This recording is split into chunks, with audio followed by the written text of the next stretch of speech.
इस वीडियो में यह बताया गया है कि क्या भगवान का मिलना संभव है। भक्ति कितनी प्रबल हो कि भगवान मिल सकते हैं। इस प्रकार की तमाम बातें इस वीडियो में बताई गई हैं, इसलिए इस वीडियो को अंत तक जरूर देखें। सच्चे हृदय से भगवान को चाहने वाला किसी भी वर्ण, आश्रम, संप्रदाय, परिस्थिति आदि में क्यों न हो और कितना भी पापी दुराचारी क्यों न हो, वह भगवान को प्राप्त करने का पूरा अधिकारी होता है। एक साधक को इस संसार से कभी कोई उम्मीद नहीं करनी चाहिए, क्योंकि वह कभी पूर्ण नहीं हो सकती, और परमात्मा से कभी निराश नहीं होना चाहिए, क्योंकि परमात्मा का कभी भी अभाव नहीं होता। संसार की भौतिक वस्तुओं के असंतोष और भगवान को पाने में संतोष का होना, मतलब यदि आप संसार की भौतिक वस्तुओं में असंतोष का भाव दिखाएंगे और भगवान को पाने में संतोष का भाव दिखाएंगे, तो यह मार्ग भगवान की प्राप्ति के लिए बहुत मुश्किल होता है।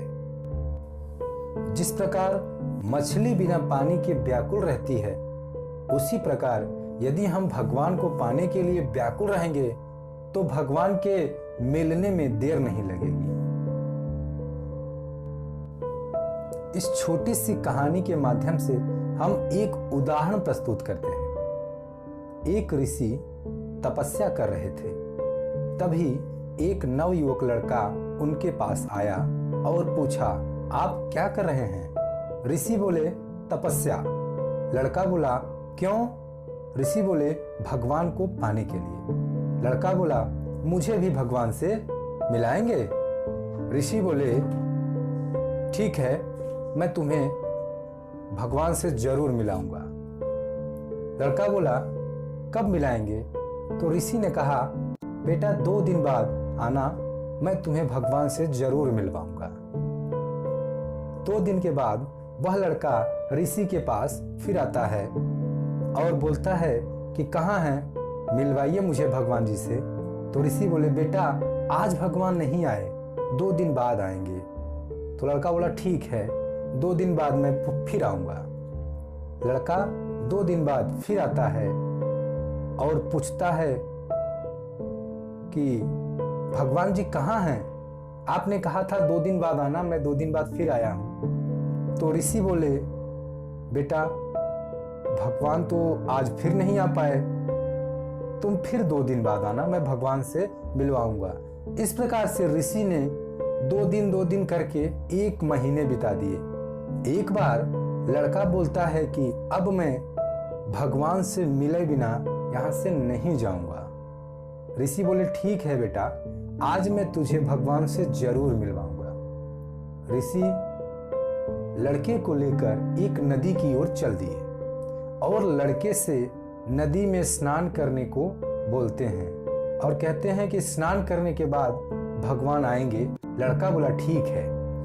दोनों लोग एक साथ डुबकी लगाने के लिए तैयार हो जाते हैं। ज्यों ही लड़का डुबकी लगाता है, ऋषि उसकी गर्दन पकड़कर पानी में डुबो देते हैं और देर तक उसी पानी में डुबोकर उसे रखते हैं।